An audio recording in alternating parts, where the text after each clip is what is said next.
Big Buck Registry, Big Buck Podcast, episode number 8.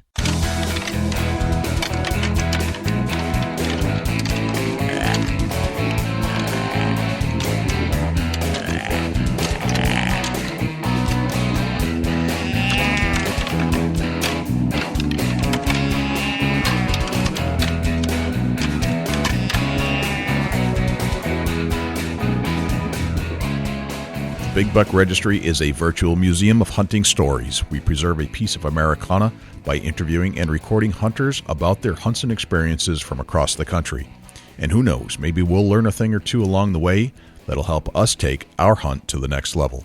Hey everyone, this is Nathan Biggs with Browtime Productions, and you're listening to Big Buck Registry's Big Buck Podcast. Welcome to the show, everybody. This is your host, Jay Scott of the Big Buck Registry's Big Buck Podcast, and we are pumped to be with you this afternoon, and we are recording episode number 8. We have a great lineup for you today. We have two items we're going to cover. The first one is an interview with Jason Hardin, who took a 196 4/8 buck out of Pike County, Ohio this last season. And then we're going to cover a venison pot roast recipe. We're going to do that after the interview, so stay tuned for that. Let's get right into the interview with Jason Hardin. Jason was brought to us by Chubby Tines Outdoors. And if you don't know Chubby Tines, you should go check it out at Chubby Tines Outdoors over on Facebook. And Dusty Phillips is manning that post over there, and he found Jason for us. Said, you got to check out this deer. He submitted a great picture on his Chubby Tines Outdoors Facebook page, and we picked up on it.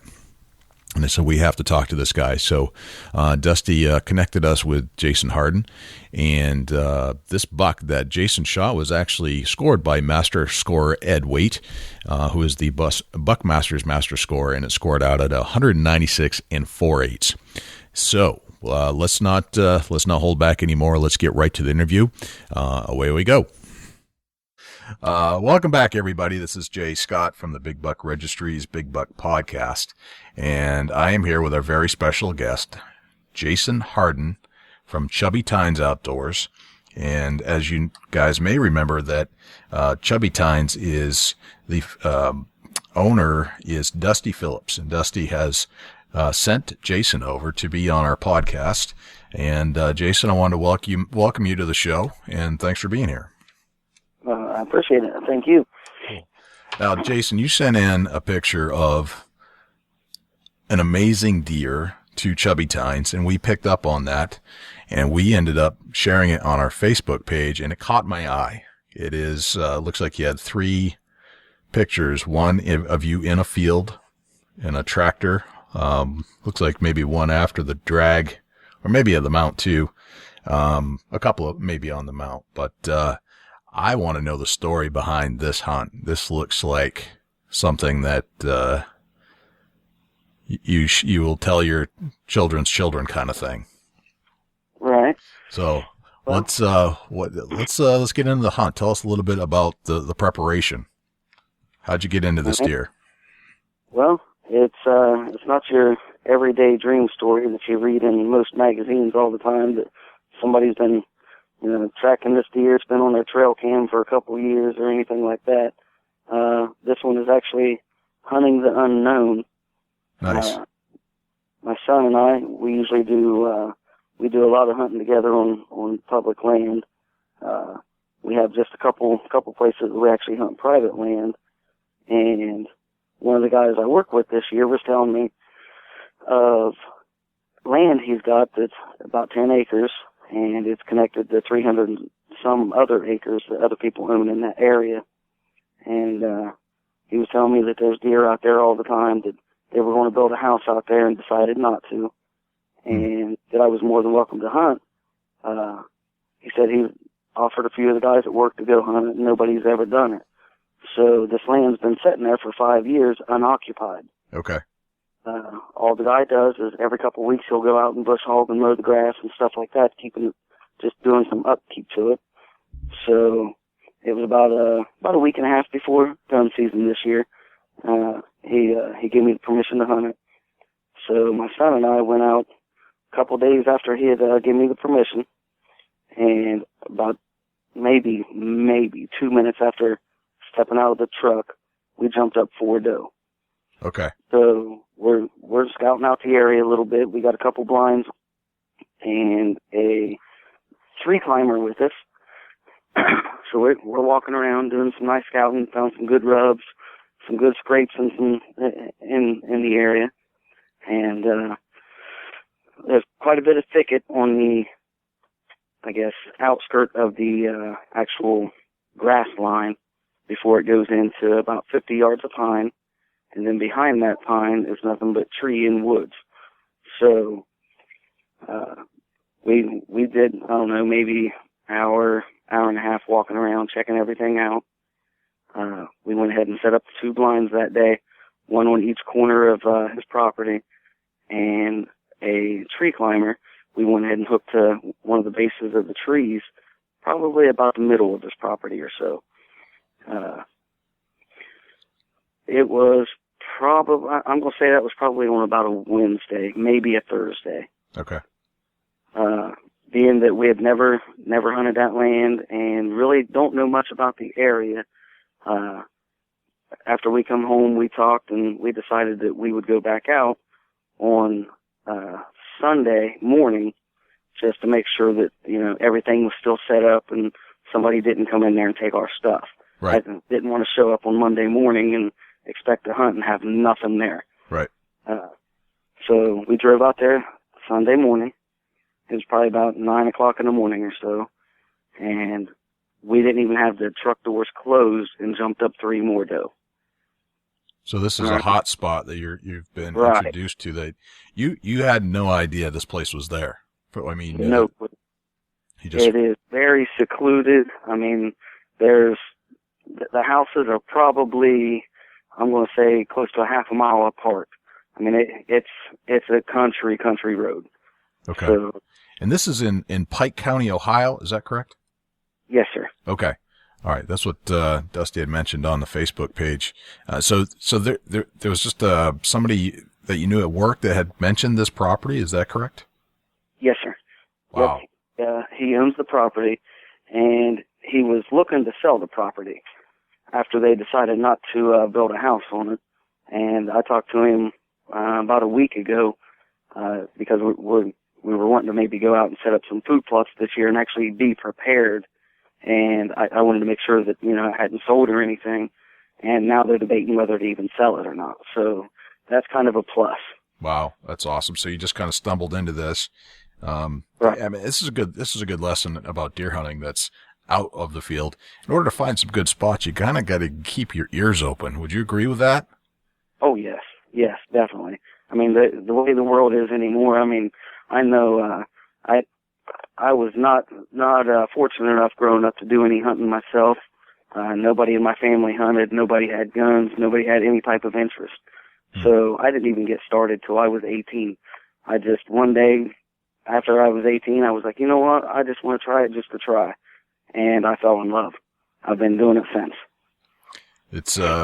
It's like a disease almost, isn't it? It just captures your attention like right. Not much else in life does. Once you're hooked for life. Yeah, I mean, it's relaxing. It's kind of like, I mean, I know a lot of people that fish are more along the lines of like bass fishermen and stuff. Mm-hmm. I myself, I prefer to catfish. I'll stay out all night long. It's just me in the outdoors. Right. It's nice, quiet, it's peaceful, and hunting's the same way. I mean, whether you catch the fish that night or whether you shoot a squirrel or a deer that day, just being there and listening to everything wake up, there's nothing like it. That's awesome. And that is so true. You just kind of fall in love with all elements of it. And it sticks with you for life. So, and I apologize, I got off track there, but I wanted to clarify and make sure that our listeners understood where and how you came across this property. Okay, so you're back at the spot. How many acres are we talking about here? He has 10 acres of his own. Okay. And it's, like I said, it's connected to approximately 300 and some other acres that people in that area own. Okay. And they actually hunt that area. Okay.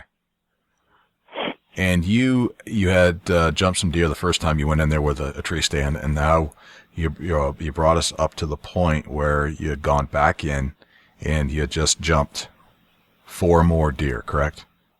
It was 4 the first time and 3 the second. Okay, so we're on the second set of deer. You just jumped 3 deer. All right. Right. Keep bringing us through the hunt. All right, so we stand there a couple minutes, just wait to see where they go, make sure, that they're not really too spooked or anything. That nothing blew at us or anything like that. They maybe ran 50 yards and come to a stop, looked around. After about 5 minutes or so, they just started walking away. So after they got out of sight, we walked up in there and scouted everything out, make sure all of our equipment and stuff was still there. Everything was still set the same way we had it. So instead of staying around, I didn't want to make any more noise than what we needed. So we went ahead and we went back to the truck and we left. And Monday morning, we got out there. This was November 26th of 2012. Mm-hmm. So we got out there Monday morning. I'm going to say it was probably about 5:30. We got out there a good hour and a half at least before daylight. We sat there for a couple minutes,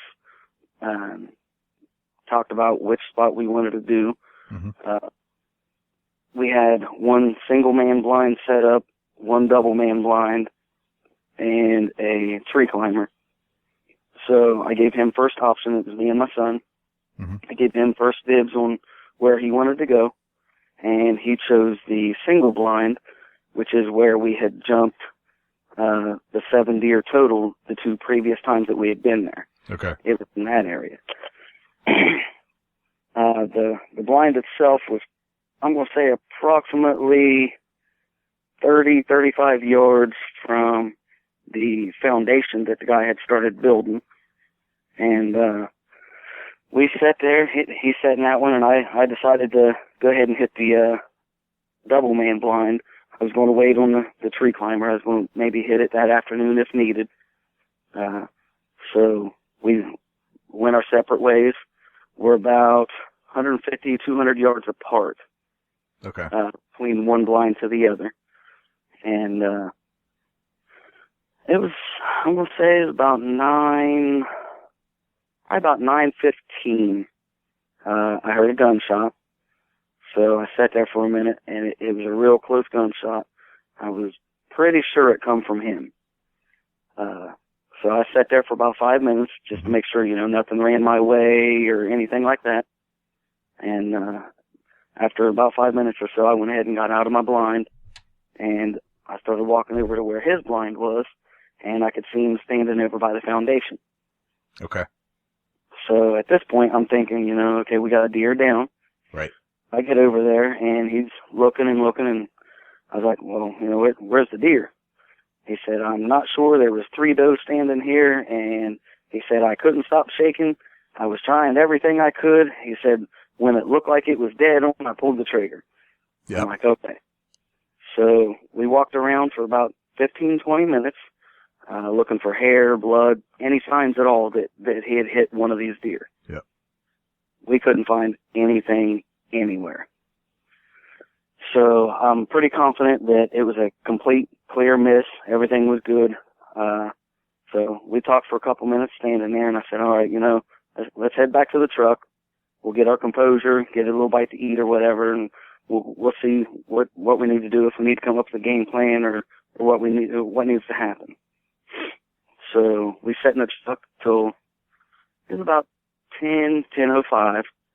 And he said, I tell you what, he said, I'll let you go where I was at, and I'll go sit in the double blind. I said, are you sure? He's like, yeah. He said, we've jumped so many deer over on this side. He said, I want to leave here with the deer today. Okay. I said, okay. So we went over. I got in a single man blind. He went over to where I was at previous in the double. Yep. And it was probably close to 10:30 before we were actually settled in good again. And I was sitting there, and I can't even tell you how many squirrel I'd been watching in that half hour. Right at 11 o'clock, I heard another shotgun, and it was very close again. I thought, are you serious? He just shot at another deer. And I sat there for it seemed like 10 minutes. I know it was probably more along the lines of 10 seconds. And I heard a bunch of racket in the pines to the left of me. Okay. So I peek out my left window, and all I could see was a dead sprint run, and the antlers, at the way that it was angled, I could only see 2 to 3 points, and they looked tall enough to be at least a 140, 145 class. Okay. So I knew that it was definitely a shooter. I never looked back. The pine trees, I'll give you a quick thing on the pines here. I'm going to say they were probably about 3 to 4 foot apart. It is a very thick area of pines. And I pulled up, took the safety off, and I could see the body, so I'm aiming on the body just a little ahead, and I squeeze the trigger, and I see a pine tree explode in front of me. I hit a pine trying to follow him at a dead sprint. Yeah. Being prior military here, I've done quite a bit of shooting in my life. Mm-hmm. I've always qualified very, very well with weapons. And for the first time in my life, I have missed my first deer. Wow. He cut up to the left and started running up the hill into the trees out of the pines. I sat back. I didn't even eject my shell yet. I just sat there and I thought, man, I cannot believe I missed my first deer. It seemed like an hour went by, which was more along the lines of probably 30 seconds, probably at most. And I hear a bunch of racket on my left again. I look out the window, and he is at a dead sprint running back down the hill. Really? I thought, wow, are you serious? I've got another chance. So I eject my shell, pull back up, squeezed off another shot, and blew up a second pine tree. Wow. What do you think caused him to come back the other way? Well, honestly, I could not tell you. I don't know if maybe when he was running up the hill and actually got off of the 10 acres that I was at, I don't know if maybe he had seen something. Okay. Or, I honestly have no answer or explanation for it. Not sure. Okay, but he's turned around, coming right back at you. And right. You blew up your second pine tree after trying to shoot the same deer. What happens next? Well, at this point, I'm at the point of I just want to quit. I mean, for the first time, not only did I miss my first deer ever, but I've missed him twice. I set my gun down, put it on safe, set it down, didn't even eject the shell. And I start talking to myself about like I'm talking to you right now. I put my hands on my head. I'm like, are you serious? How could you even be any type of hunter and miss the same deer twice, let alone once? I mean, once was enough to disgust me. Right. I mean, just talking normal, out loud, I just had no words. I had no idea what to do next. Well, he had run back the same direction he had ran when I shot at him the first time. Mm-hmm. And after a couple minutes, I heard just a couple cracks. And I look over, and about 50 yards in front of me, there is about a 15-foot gap of actual clear cut that you got a perfect shot on. Okay. Everything else to the left and right of it is pines and thicket. Okay. And just to the left of that clear cut, I can see the body of a deer walking in. Okay. I said, okay, I don't know how or why I've got this opportunity, but I've got to definitely make this work. In the state of Ohio, you're only allowed 3 shells in a gun. Right. You got to have a plug in it. So I pick my gun up from the blind where I had it leaning up against it, eject the shell, and I get down on one knee to steady myself. And I sat there, and I followed on his body until he got to that clear cut. And when he was at a complete broadside shot, I pulled that last trigger. He jumped up and kicked just like you would see on the TV shows when they hit him with an arrow. Yeah, the death kick. Was, yep. Right. It was awesome. He ran down through the thicket to the right of me, and I could see him come out of the thicket to a field just on the other side of it. So at this point, I sat there for about 2 minutes, and I get up out of the blind, and my son's standing just outside of the blind. He said, "Man," he said, "I didn't think you were going to take the shot." He said, "I had just pulled up and was getting ready to pull the trigger when you pulled yours." No I was way. like, "I didn't even know you were standing there." He was like, "Did you get them both?" I said, "Did I get them both what?" He said, "There was 2 deer. Did you get them both?" I said, "No, all I seen was one." He said, "Well," he said, "that first shot that I took," he said, "it was at a buck." He said, "But a doe was standing right in front of him, and he was standing right behind over, and both of them were broadside at about 50 yards from me." Wow. And he had missed both again. So I'm like, "Okay, well, I tell you what," I said, "just to give you the benefit of the doubt," I said, "we're going to walk over to where you were at." I said, "and we're going to track that deer from where you were at all the way to where I shot." We didn't even go to where I shot him at the last time. Right. So we walked over there and we tracked it all the way through the woods to where I was at and couldn't find an ounce of blood, an ounce of hair anywhere. So I was pretty sure that he didn't hit it. Right.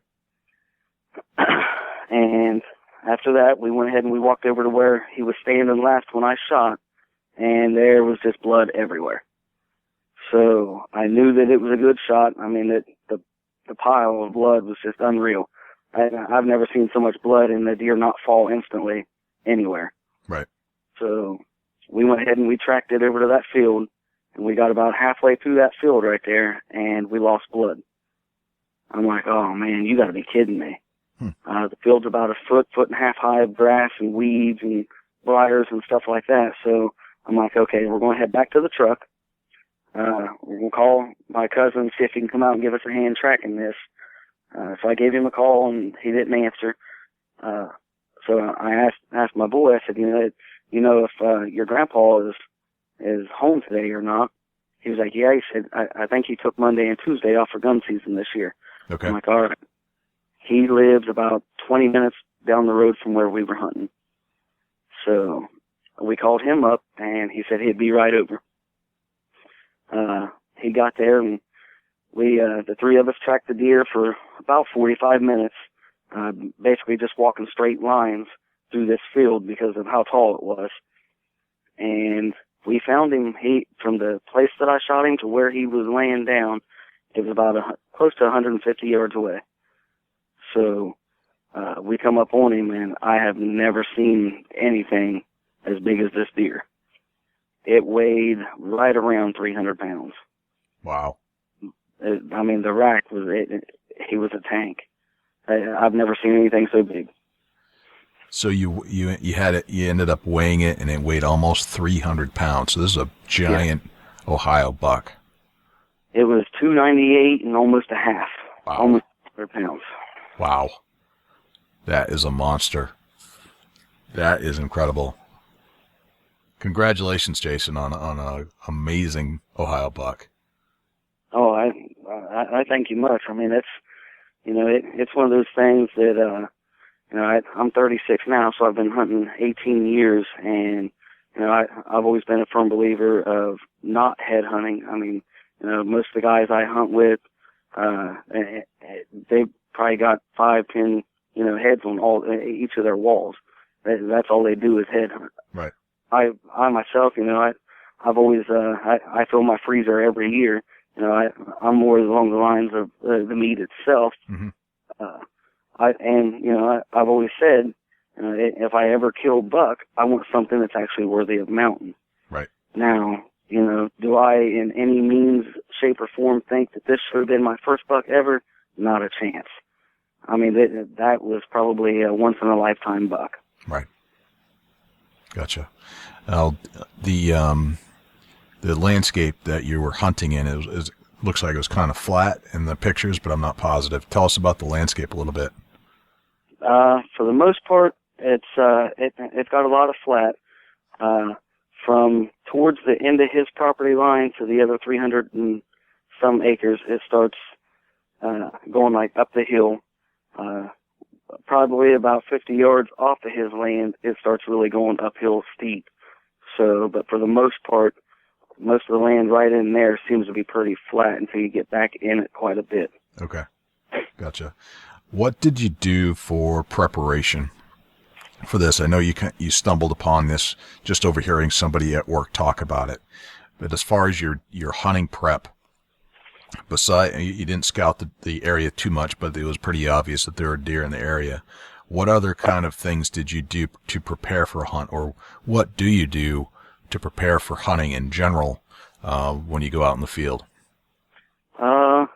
Usually what we'll do is at the beginning of the season, we'll wash all of our camo clothes and equipment and everything. We wash it all in scent lock and put scent lock dryer sheets and everything in when we dry them. And we try, depending on how hard we hunt and how often for each year, try to keep them washed two or three times per season and dried with the dryer sheets. And every time we go out, we use earth scent spray or non-scent spray, something to definitely try to keep us covered up. Okay.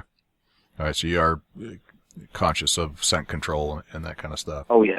All right. Oh, yeah. Do you have a particular kind of brand product that you like to use this in the scent control?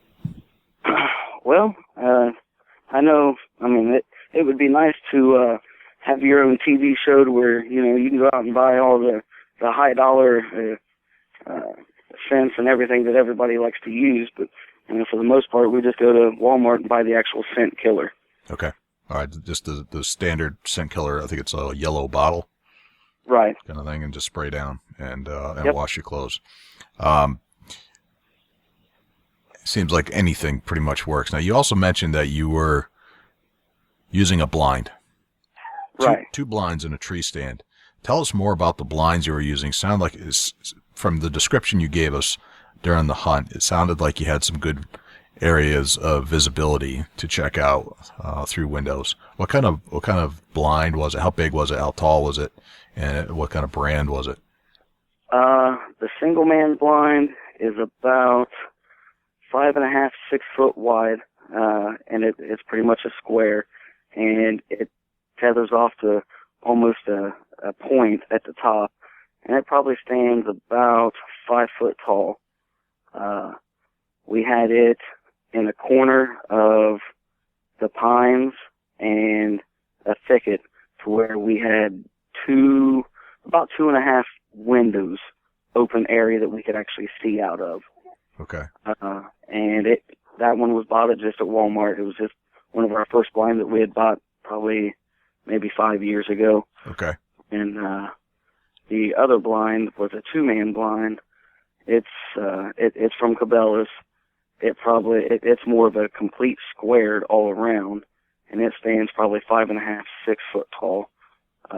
It's got netting for the windows that you can Velcro up, and it's a real nice blind. It's very hard to see in if you're outside, real easy to see out of, and it definitely a lot of room in there, especially if you're bow hunting. You definitely got room in that one to draw back. Not so much the single man blind. It's more basically used just for shotgun, or I guess in other states, if you're for the ones who's capable and allowed to use rifles, it would be all right for that. Okay. Gotcha. So the blinds, do you keep them outside? Do you do any kind of wash on them before, because they have a smell too? Did you do any kind of scent control there, or just popped it out of the bag? Oh, you did. Okay. Yep, we try to do the same with it about every year before we put it away, and when we bring it out, we'll spray it down with a hose. Okay. And then before we store it, and after we take it out, after we've sprayed them down, we'll spray it with the scent lock also. Okay. Usually with that one, we try to buy the earth scent itself, just because it smells like dirt. Okay. It's more likely to keep that area than I think the odorless type. Okay, so you're basically just doing some scent control on the blind. Something we haven't talked about on the Big Buck Registry yet is that the blinds need scent control too. Washing Right. it with maybe a soap if you have it, or a spray down of some kind of scent killer, and washing it off with a hose just to get that synthetic smell off of it, and then spraying it down with an earthy kind of smell to make it blend in with the background. Yep, Gotcha. we spray the inside and out with it. Gotcha. And then the tree stand that you talked about, what kind of tree stands are you using? Summit Viper. Summit Viper, okay. And you were using a shotgun in this scenario. Is it shotgun only where you were hunting? Yeah, well, I mean, you can use muzzle loaders during shotgun season, Okay. but yeah, we both we're both using 20 gauge Mossberg pumps. Okay. Excellent. With a rifled barrel kind of thing? Yes. Okay. Yep. Not buckshot, but rifled slugs. Right. Gotcha. And any other prep, special kind of boots or clothing? No, I mean, for the most part, just most of our clothing is real tree. Every now and then, if we catch something pretty cheap on sale at Walmart or whatnot that's mossy oak, we'll pick it up. He actually, his mom had bought him some of the actual scent lock brands of clothes. I still haven't upgraded mine to that yet. For me, being a father, having a wife and kids in the family, it's kind of a little bit harder for me to just go blow the money on the more expensive stuff that I would like to have. Right. But at some point, I'm sure down the line here, I'll end up upgrading some of my stuff to the scent lock also, just to help cover the area and scent a little better of yourself. But for now, I just do what I can do with the stuff that I've got, and everything seems to work out. Every year we get a couple doe apiece, and we keep everything pretty full that we need to keep full. So Nice. Excellent. One other thing I wanted to ask you before let you get back to I don't know if you're at work or if you're working today, but before we let you go, in the very beginning you mentioned that you overheard about this land that somebody had seen, and they were mowing it for the most part, wasn't in use, and they were thinking about building a house. How did you approach that landowner for permission to hunt that spot?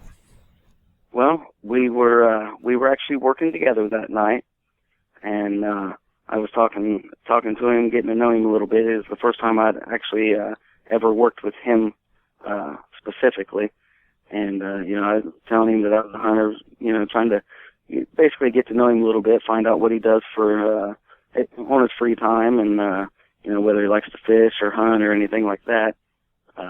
He said he's never really been a hunter. He'll eat deer meat and he likes deer jerky, stuff like that, but he had never done much hunting. And I told him, we like to hunt a lot. We're always looking for new places to hunt because anybody that doesn't have land, hunting public land, it's not bad for the most part. You'll get your doe just about every year on public land, but to actually see something big or even have a chance at something else, plus taking a chance of not being shot by some of the other guys out there on public land, we're always looking for something new. And he told me, he said I don't hunt. He said, and it's not a whole lot of acres out where I've got. He said, but I've got 10 acres out there. You're more than welcome to hunt that if you'd like. And started from there. I'm like, anybody else hunt it? What's the terrain like out there? The area? How's it look? This and that. And he explained a little bit to me and gave me the address. He said, I tell you what, if you want to hunt it, he said, I'll go ahead and give you the permission to hunt, and I'll sign off on your papers for you, and you guys can, go out there and take all the deer that you need to fill your limit. So That's awesome. After we killed it that day, I went from there, and we loaded the deer up that day, and we took it over to my father-in-law's. Yep. And my son's grandpa's, and we washed it out because he lives closer than what I do to that area. Mm-hmm. And his sister was there, and they all hunt out on the same road that I was hunting. And they took some pictures of it, and later that night, she called me at the house and said, I've got a couple things out here on trail cam from these people that I hunt with. They've been after that deer and 4 other ones that are all in the same class range as he is. And they've had him on trail cam for about 2-3 years now. They've been after him. Wow. From what they're saying, and I'm still in the process of trying to find out if maybe I can have a couple of the trail cam pictures off of them. Right. And find out if they've had any sheds previous that maybe whether they'll give them to me or let me buy them from them. I'm not real sure, but right. Try and match them up. Right. They're saying that there's 3 or 4 of them out there, all in the Boone and Crockett range. So wow. I'm hoping that the land he doesn't sell this year, and I'll be able to get out there and hopefully get lucky enough to, even if I don't see, or I guess not see it, as long as I don't even get to kill another one that size, yep. Just to be able to see another one out there that, he's been running around with or even battling out for that area would be awesome. Right. So the message here is that you kept your ears open. You heard of a piece of property. You opened up a conversation with the landowner. You got chummy with him a little bit. And then you just started talking. And before you knew it, he was offering the spot to you to hunt. And it was his land. And lo and behold, this particular deer, this really nice buck that you shot, was actually being pursued by area hunters, but they didn't have access to that piece. And that was the key to the success of this hunt. Do you agree? Oh, definitely. Yeah, I mean, by far, like I said, I mean, he hasn't done anything on that land other than mow it and kept it bush hogged for the last 5 years.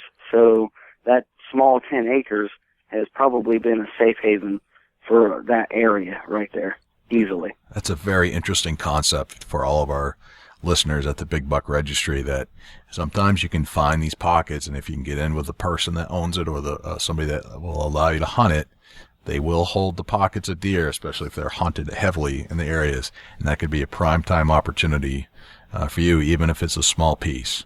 10 acres is not a ton, but it probably holds a lot of big deer. Well, and one of the key things that I think, and you don't see it as much as what you should, when you get permission to hunt somewhere. I mean, if you see any trash laying around or anything that you can do to improve that for them without, even them having to ask you, go ahead and do it. And let them know, hey, I know you haven't been out there for a while. I found all this out there. I went ahead and got rid of it for you to try to keep everything good. And they appreciate that type of stuff. They're more willing to let you keep doing it rather than going out there and tearing up their stuff, right. Which is why, for the good hunters these days, it's hard for us to find any type of private land to hunt on because of people, they give bad reputations. It's crazy. Yep. And you have to let the landowner know that you're in it for the hunt. You're there to protect your abilities to hunt that piece of property. You're going to take care of it. And then and it just should be a given that you're going to clean up the property. You're going to clean up after yourself. You're going to try to improve the habitat and pick up any pieces of trash or things that are just laying around. You don't have to let them even know, but they'll probably notice that you're doing some good things for the land, and you'll be invited back the following year. And sharing some venison with the landowner, if they enjoy venison, is always a nice gesture too. Right. Yep. After, because I do most of my meat myself. I did take it to a taxidermy the day after we shot. But then, we cut the meat up. We made some steaks out of it that needed. Most of that didn't make a whole lot of steaks just because it was probably 3 to 4 year old, and it wasn't really as good tasting or as tender, I guess, as what I'm used to, being that I always get doe. Right. But for the most part, I'm going to say probably 90% of the deer we turned into jerky. Right. And right after I made the first batch of jerky, that's the first thing I did was take it to work and give him a whole bag of jerky out of it. So awesome. You probably have more to give him once he's done with that. Oh yes. That's the way you say thank you to a landowner, where you actually scored, or even a landowner that just lets you hunt there. That's the way to say thank you. Absolutely. Yep. All right. And did you have I know Dusty likes to name his bucks. Did you give a name to this buck? Well, I haven't really put a whole lot of thought in it. From what most everybody that sees the deer has commented, the first thing they comment about is the brow tines. Okay. So the more I've never really like officially named him, but if I had to put a name on him right now, I would definitely call him the brow tine buck. Brow tine buck, and you got that right. Those brow tines are intense. Those are some of the biggest brow tines I think I've ever seen. And we see a lot of bucks on the Big Buck Registry, that's for sure. And you had master scorer from the Buckmaster group, Ed Waite, score it, and it scored out at 196 and 4/8. Yep. That's awesome. Yep, he scored it, was it yesterday? Yeah. Yeah, he scored that yesterday for me. So that was the final scoring yesterday. Ed has been a great contributor to the Big Buck Registry. Ed, if you're listening, thank you very much for all that you do to the hunting and big buck community. That's awesome. Not Justin. I was thinking of another friend of Dusty's. Jason, thank you for being on the show. We really appreciate you sharing your stories and going over some of the finer points of the hunt, and asking for permission and all that kind of things from the landowner. I think that's very important for everybody to hear. And I definitely appreciate your time. I definitely want to give thanks to Ed and Dusty. You know, without Dusty, none of this would have been possible. He was the first to notice the deer and put it on his site, Chubby Times, and things have just went crazy from there. It seems like I'm definitely appreciative of everything that's happening. I mean, it's something I definitely would have never thought in a million years anything like this would have come about. Right. Well, Dusty understands and appreciates the finer bucks in life, and just appreciates hunting and what it does for you, anybody in life, and understands what it's there for, and passing along the messages to the youth hunters out there. And Dusty appreciates this kind of stuff, and he brings it forward. And I find a lot of bucks that are submitted to us. Ed finds them for us. Dusty is a great contributor. He goes out and meets these people. We go to expos and try to just connect with everybody that's doing this type of stuff. And that's why we created the Big Buck Registry in the first place, is to connect with other people who like to deer hunt and appreciate and understand this whole lifestyle, and be proud of it. That's basically what it comes down to. Well, I mean, I went to Dayton yesterday and had Ed score that for me, and I called Dusty right after it was over. You know, I was like, Ed, are we able to meet up somewhere and do this and that? You know, I'd definitely like to meet you in person and show you this deer. You know, because other than pictures, he hasn't got to see it. And he was in the Dayton area, and I'm at work. I don't get off till 3:30. This was like 2:00. I said, I tell you what. I said, don't even worry about it. I said, as much as you've already done, I'm going to go ahead and bring it to you. So he gave me the address at his work, and I went and I waited on him to get off work, and we talked for probably 15, 20 minutes yesterday, and we got that picture. I think that one is the one you posted on your site that's got him and I standing side by side with it. So yeah. I gave him, one of my score sheets. I got the 3 copies of it from Ed yesterday. He gave me, so I gave Dusty one of them as a reminder and a token of appreciation for all that he's doing. So that's awesome. He's definitely a good guy. Yeah, Dusty's a great guy, and we've connected and have a good connection with each other, and talk about hunting and different ideas constantly. So, congratulations to you again, Jason. You did a great job. Thank you, Dusty, for introducing us to Jason. That's fantastic, and the Chubby Tines Outdoors. So, Jason, I want to wish you good luck at your 10 acres again next year. Hopefully you can find another one, and would like to see you right back here on the show next season, talking about another big buck.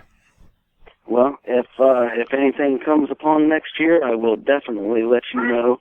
And if I'm unable to get a hold of you, I will definitely be in contact with Ed and Dusty. So one way or the other, the word will probably get around to you. Beautiful. We love it. Awesome, man. Well, we'll call it a wrap here, and hopefully we'll talk to you soon. All righty. Thank you. All right, everybody, that was Jason Hardin. Congratulations to Jason on a great harvest of a fantastic big buck in the 2012 season in Pike County, Ohio.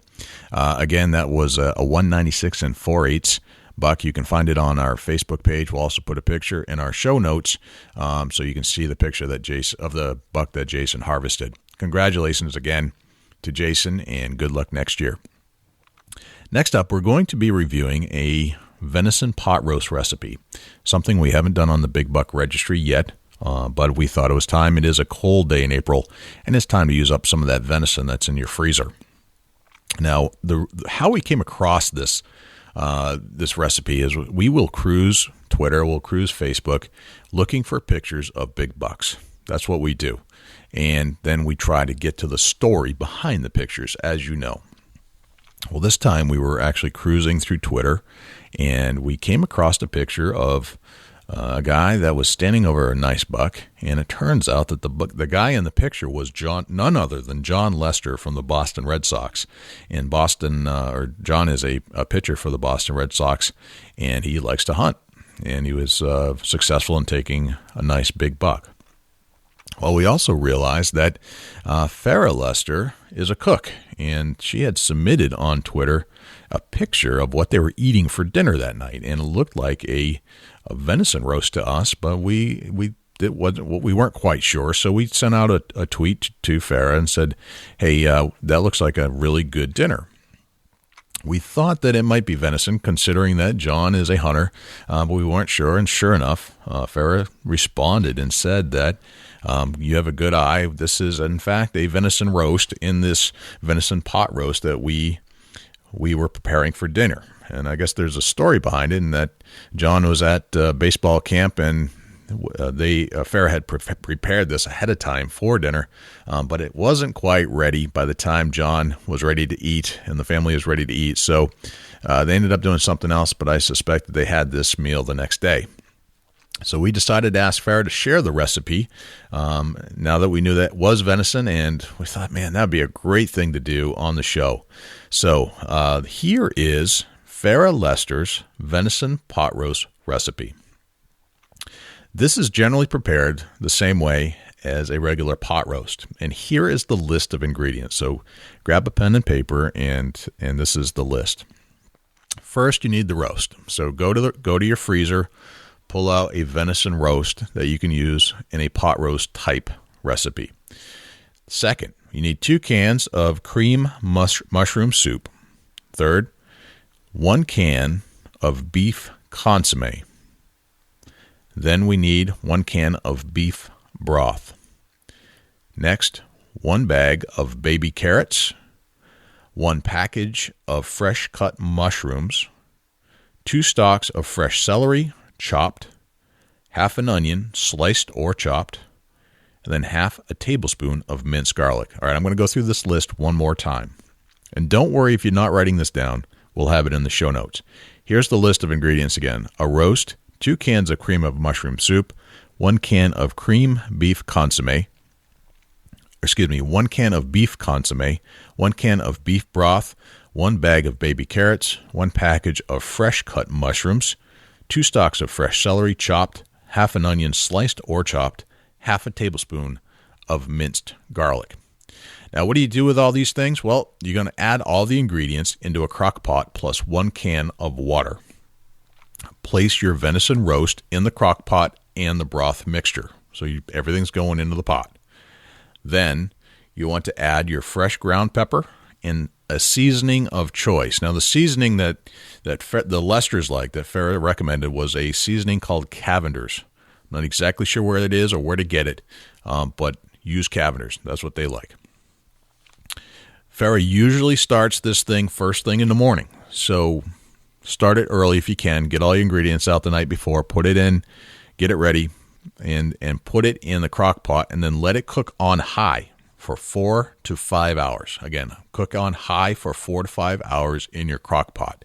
Then once you get to that time frame of 4 to 5 hours, turn it down and cook it on low until dinner time. That will make the meat nice and tender. Farrah tried out this recipe, and she said that the venison roast turned out great. You know what? We're going to do that today and my house. So anyway, that's the Farrah Lester venison pot roast. If you have any questions about that, you can just comment on our show notes here once we're all said and done. And if you need to contact us for any other reason, I'm just going to go through real quick how to reach out to us. You can find us on Facebook at facebook.com/Big Buck Registry. You can find us at www.bigbuckregistry.com. You can also find us at Twitter at twitter.com/Big Buck Registry. And all of these things that you just listened to, the links to the actual recording, the links to the iTunes, and all the recipe itself, the pictures of it, and the pictures of Jason Hardin's Big Buck will be posted there for all to see. So don't feel like you have to write any of this stuff down. So this is, thank you very much. This has been a great show, and we'll see you next time right here on the Big Buck Registry Big Buck Podcast.